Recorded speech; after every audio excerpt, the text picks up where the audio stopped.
Newton के गतिविषयक द्वितीय नियम की सहायता से सिद्ध कीजिए बल बराबर द्रव्यमान गुणा त्वरण, अर्थात F is equal to m into a. अब इसको हमें सिद्ध करना है, तो इसके लिए हम लिखेंगे जब किसी पिंड पर कोई बाह्य बल लगाया जाता है तो उसके त्वरण, तो उसमें त्वरण उत्पन्न हो जाता है। यह त्वरण आरोपित बल के अनुक्रमानुपाती है। अर्थात हम कह सकते हैं एक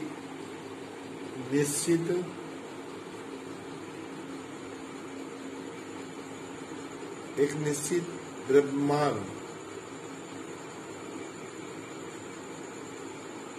द्रव्यमान पर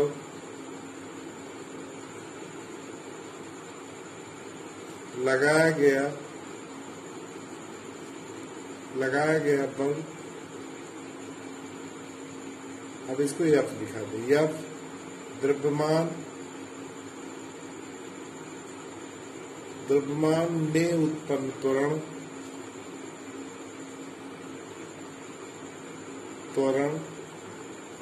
को A से दिखा दे।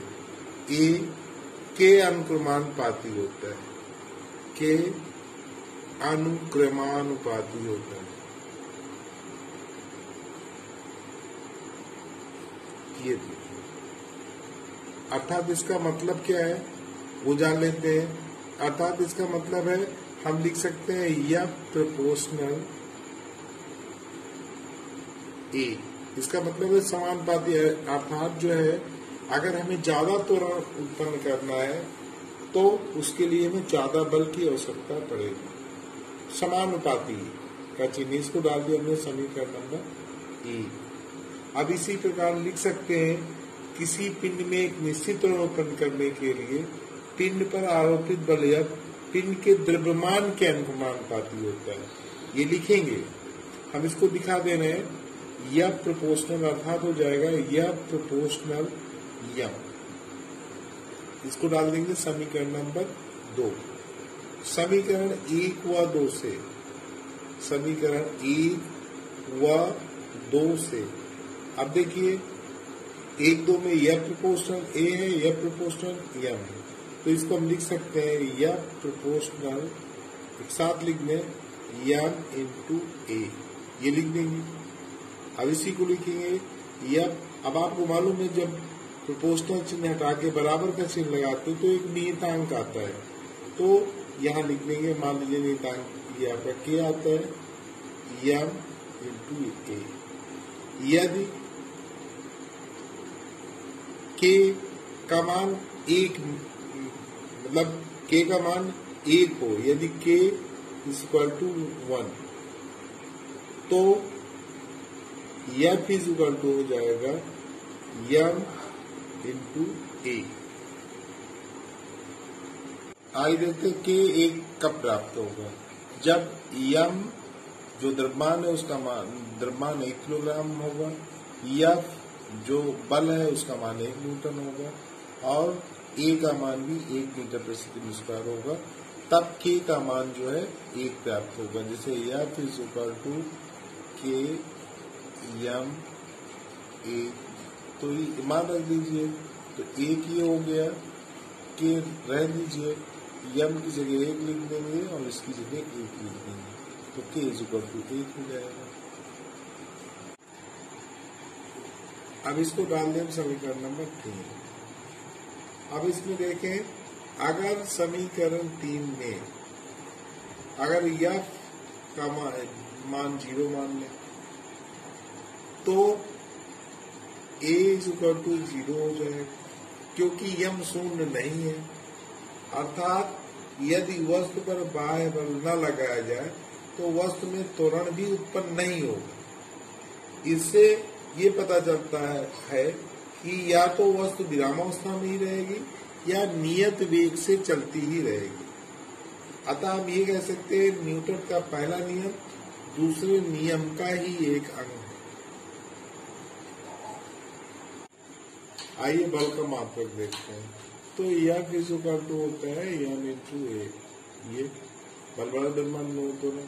तो अब इसका मात्रक ये क्या है, द्रव्यमान का मात्रक किलोग्राम होता है, किलोग्राम, और इसका त्वरण का मात्रक मीटर प्रति सेकंड स्क्वायर। तो अब इसको हम लिख सकते हैं किग्रा मीटर प्रति सेकंड स्क्वायर। इसी को हम न्यूटन कहते हैं। न्यूटन तो बल का मात्रक न्यूटन होता है। किस पद्धति में? MKS पद्धति में। MKS पद्धति में बल का मात्रक न्यूटन होता है। MKS पद्धति क्या है? द्रव्यमान का मात्रक MKS लंबाई का मात्रक मीटर, द्रव्यमान का मात्रक किलोग्राम और समय का मात्रक सेकेंड। एक CGS पद्धति भी होती है, CGS पद्धति। तो इसका मतलब क्या है? तो जैसे लंबाई का मात्रक सेंटीमीटर और द्रव्यमान का मात्रक ग्राम, समय का मात्रक सेकेंड, इसमें मापते हैं। MKS पद्धति ही MKS पद्धति जो है यही अंतरराष्ट्रीय पद्धति है। सारे मात्रक SI प्रणाली में यानी कि MKS पद्धति में ही लिखे जाते हैं। अगर CGS पद्धति में इसका मात्रक निकालते हैं तो F इज इक्वल टू होता है M इंटू A। तो F इसका मात्रक ही निकालना है आपको। M द्रव्यमान अब लिखेंगे किसमें? जैसे यहाँ पर हमने लिखा था किलोग्राम में, तो यहाँ ग्राम लिख देंगे, गुणे अब यहाँ हम लिखेंगे सेंटीमीटर, मीटर की जगह प्रति सेकंड स्क्वायर। तो इसको लिखेंगे ग्राम सेंटीमीटर प्रति सेकंड स्क्वायर। ये 1 ग्राम सेंटीमीटर प्रति सेकंड स्क्वायर को 1 डाइन भी कहते हैं। इसका मतलब डाइन भी होता है। किस पद्धति में? CGS पद्धति में। और MKS पद्धति में इसका मतलब न्यूटन होता है, या किग्रा मीटर प्रति सेकंड स्क्वायर, जिसे न्यूटन कहते हैं, 1 न्यूटन। अब देखिए न्यूटन और डाइन को अगर परिभाषित करना है तो हम कैसे परिभाषित करेंगे? 1 न्यूटन बल वो बल है जो 1 किलोग्राम की किसी वस्तु में 1 मीटर प्रति सेकंड स्क्वायर का त्वरण उत्पन्न करते हैं। क्योंकि अभी हम इससे पहले बताए थे F is equal to M into A होता है। तो द्रव्यमान हम किस में लिखे थे? किलोग्राम में, तो 1 किलोग्राम हो गया। और त्वरण भी 1 मीटर प्रति सेकंड स्क्वायर था। अर्थात हम कह सकते हैं कि 1 न्यूटन वो बल है जो 1 किलोग्राम की किसी वस्तु में 1 मीटर प्रति सेकंड स्क्वायर का त्वरण उत्पन्न कर दे। अगर हम डाइन की परिभाषा लिखते हैं तो ये क्या है? हम लिखेंगे 1 डाइन बल वो बल है जो 1 ग्राम द्रव्यमान की किसी वस्तु में 1 सेंटीमीटर प्रति सेकंड स्क्वायर का त्वरण उत्पन्न कर दे। ये हो जाएगा, क्योंकि हमने बताया था कि अब यह बराबर M इंटू A होता है। अब इसमें हम द्रव्यमान को किसमें दिखाएंगे? ग्राम में दिखाएंगे। और त्वरण को किसमें दिखाएंगे? सेंटीमीटर प्रति सेकंड स्क्वायर का। तो जैसे इसकी परिभाषा थी, न्यूटन को परिभाषित की है, सेम इसी तरह इसकी भी परिभाषा मिल जाएगी। अब अगर हम 1 न्यूटन बल है, 1 न्यूटन, अब अगर इसको हम किसमें डाइन में चेंज करें तो अब यह 1 न्यूटन कब आएगा? ये देख ले पहले भाई, यह बराबर M इंटू A होता है। तो M की जगह हम लिखेंगे किलोग्राम, 1 किलोग्राम लिख दिया हमने, गुणे मीटर प्रति सेकंड स्क्वायर लिख देंगे। अब इसको अगर हमें डाइन में चेंज करना है, अर्थात इसको हम ग्राम, तो 1000 लिख देंगे, 1000 ग्राम हो जाएगा, गुणे इसमें 100 से गुणा कर देंगे तो ये हमारा सेंटीमीटर हो जाएगा। और ये सेकंड स्क्वायर है ही है, तो ये आपका हो गया। यहाँ हम लिख सकते हैं ग्राम, यहाँ लिख सकते हैं सेंटीमीटर, और यहाँ लिखेंगे प्रति सेकंड स्क्वायर।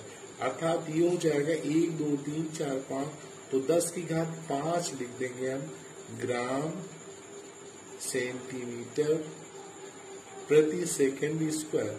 अर्थात इसी को हमने अभी बताया था आपको, ग्राम सेंटीमीटर प्रति सेकंड स्क्वायर। इसको हम लिखते हैं किसके तुल्य होता है? ये डाइन के, तो 10 की घात 5 डाइन। अर्थात हम ये लिख सकते हैं कि 1 न्यूटन बल को हम 10⁵ 9 लिख सकते हैं, यानी कि इसके तुल्य होता है। किसी वस्तु के द्रव्यमान तथा वेग के गुणनफल को संवेग कहते हैं। इसे P से प्रदर्शित करते हैं, संवेग, इसको संवेग को P से प्रदर्शित करते हैं। और मैंने बताया द्रव्यमान और वेग के गुणनफल के बराबर होता है, यानी कि P बराबर m/v लिखते हैं। अगर संवेग का मात्रक हमें ज्ञात करना है, संवेग की परिभाषा लिखना है, तो किसी वस्तु के द्रव्यमान और वेग की गुणनफल को संवेग कहते हैं। हो गया, इसे P से प्रदर्शित करते हैं। अगर संवेग का मात्रक लिखना है तो मात्रक लिखेंगे, द्रव्यमान का मात्रक यहाँ किलोग्राम लिखेंगे, और वेग का मात्रक होता है मीटर प्रति सेकेंड, तो किग्रा मीटर प्रति सेकेंड। संवेग का मात्रक हो जाएगा किग्रा मीटर प्रति सेकेंड। अब एक चीज और समझते हैं, देखिए कभी कभी ये पूछ लेता है कि सिद्ध कीजिए कि जो बल है वो संवेग परिवर्तन के दर के बराबर होता है। अर्थात हम यहाँ पर संवेग परिवर्तन एवं बल में संबंध बताने जा रहे हैं। देखते हैं संवेग परिवर्तन एवं बल में क्या संबंध है। ये इस तरह भी पूछ सकता है कि सिद्ध कीजिए हम ये F = डेल्टा P अपान डेल्टा T, इसका निगमन भी करवा सकते हैं। तो संवेग परिवर्तन बल में क्या संबंध है, तब इसके लिए हमें मानना पड़ेगा। माना कि किसी वस्तु का द्रव्यमान m है, द्रव्यमान को हम m से प्रदर्शित है तो m ही मान लेते हैं, तथा प्रारंभिक वेग v1 है। माना कि वस्तु पर एक बाह्य बल F लगाने पर डेल्टा T समय अंतराल पश्चात उसका वेग v1 से v2 हो जाता है।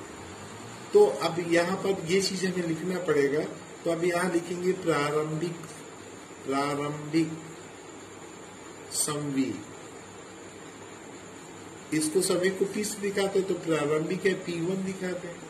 तो हम लिखेंगे वस्तु का द्रव्यमान तो m है, लेकिन वेग v1 है, प्रारंभिक वेग, ये दिखा सकते हैं। अब यहाँ लिखेंगे डेल्टा T समयांतराल में संवेग, ये चाहे इसको अंतिम संवेग लिख दे, P2 दिखा दिया हमने, भाई को P1 संवेग को P से प्रदर्शित है, को P1 है, P2 दिखा दे, तो द्रव्यमान तो वही रहेगा लेकिन वेग v2 हो जाता है, ये लिखते हैं। अब यहाँ पर हम लिखेंगे संवेग परिवर्तन, ये लिख देंगे संवेग परिवर्तन। यहाँ लिख दे डेल्टा T समयांतराल में संवेग परिवर्तन, तो कितना हो जाएगा हमारा, हो जाएगा, इसको लिखेंगे P2 माइनस P1, ये लिख सकते हैं, और P1 माइनस P2। अब P2 माइनस P1, तो ये कितना है, ये आपका है m v2 और ये है m v1। अब इस दोनों में क्या उभयनिष्ठ है, m दोनों में है, तो m हमने कॉमन ले लिया, तो v2 माइनस v1 हो गया। और संवेग परिवर्तन को हम डेल्टा P से दिखा सकते हैं, ये डेल्टा P से दिखाते हैं। डेल्टा P बराबर हम ये लिख सकते हैं m v2 माइनस v1। अब दोनों पक्षों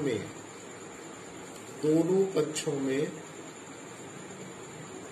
डेल्टा T से भाग दीजिए, डेल्टा T से भाग देने पर दोनों पक्षों में कर सकते हैं, तो डेल्टा P अपान डेल्टा T बराबर ये हम लिखेंगे m गुणे v2 माइनस v1। यहाँ पर हमने डेल्टा T दिखा दिया क्योंकि बटे नहीं आएगा, तो m गुणे इतना लिख सकते हैं।